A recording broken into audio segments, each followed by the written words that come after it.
Niger de l'uranium, minerai stratégique que se pose avec acuité la question de notre souveraineté et de la défense des intérêts de notre pays. En effet, malgré son statut de producteur mondial majeur d'uranium depuis des décennies, notre pays présente un déficit énergétique important.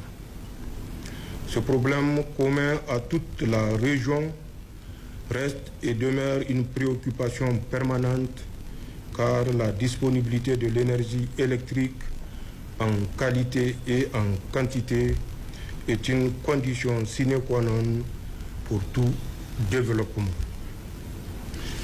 Aussi, avec le rôle central de l'énergie pour la réalisation des objectifs de développement durable, de la charte de la refondation et de la stratégie de développement durable et de croissance inclusive Niger 2035, nos choix en termes de combustible et de technologies énergétiques seront déterminants pour le développement socio-économique.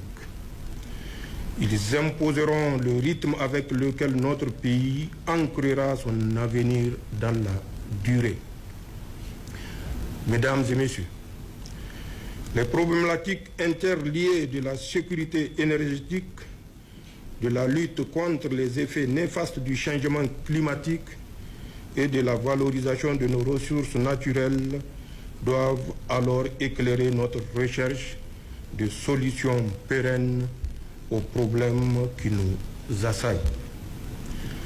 C'est ainsi que nous allons donner à notre pays le moyen de sa vocation industrielle, de son indépendance et de sa souveraineté énergétique. Mesdames et messieurs, nous sommes conscients que l'utilisation des sciences et techniques nucléaires doit être rigoureusement encadrée afin de conjurer le risque d'accident ou d'actes malveillants. C'est pourquoi notre pays s'est engagé à mettre en œuvre un programme électronucléaire dans le respect des normes internationales en vigueur. Le programme électronucléaire, de par sa complexité, nécessite une planification et une préparation rigoureuses, ainsi que d'énormes investissements et une grande expertise. C'est le travail de longue haleine exigeant d'importants efforts coordonnés dans de nombreux domaines. Il nécessite discipline, engagement et détermination aussi bien des équipes que du gouvernement. Mesdames et messieurs, cette réunion vous offre l'occasion de découvrir et de bien cerner les principaux aspects du programme électronucléaire mis en œuvre dans notre pays afin de définir une approche commune, concertée et cohérente. Aussi, conformément aux priorités définies dans la charte de la refondation et dans ma vision stratégique pour un Niger véritablement indépendant et prospère, les mesures ont été prises pour une reprise efficiente des activités du programme électronucléaire. Les équipes techniques ont réalisé d'énormes progrès qui ont permis de finaliser la mise en œuvre des conclusions et recommandations de la mission internationale d'évaluation intégrée de l'infrastructure nucléaire nationale et bien au-delà. C'est le lieu de féliciter toutes les équipes engagées sur ce programme et les encourager à plus d'ardeur au travail pour relever les défis qui sont les nôtres. Mesdames et messieurs, le programme électronucléaire, vous l'avez compris, est un engagement national.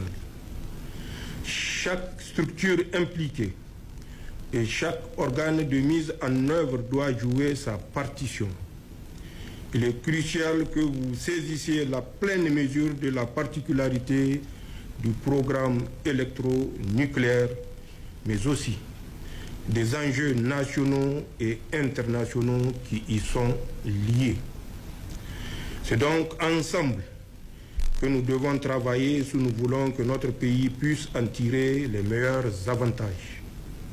Enfin, les présentations qui seront faites vous permettront de découvrir les spécificités du programme électronucléaire, de l'infrastructure nucléaire et des technologies des réacteurs, entre autres. Elles vous offriront l'opportunité de demander des clarifications sur les activités réalisées en cours et les perspectives, ainsi que d'autres détails pour soutenir vos décisions.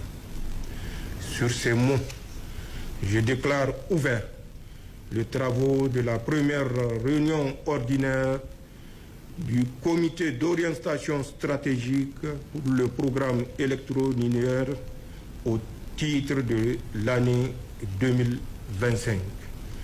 Je vous remercie.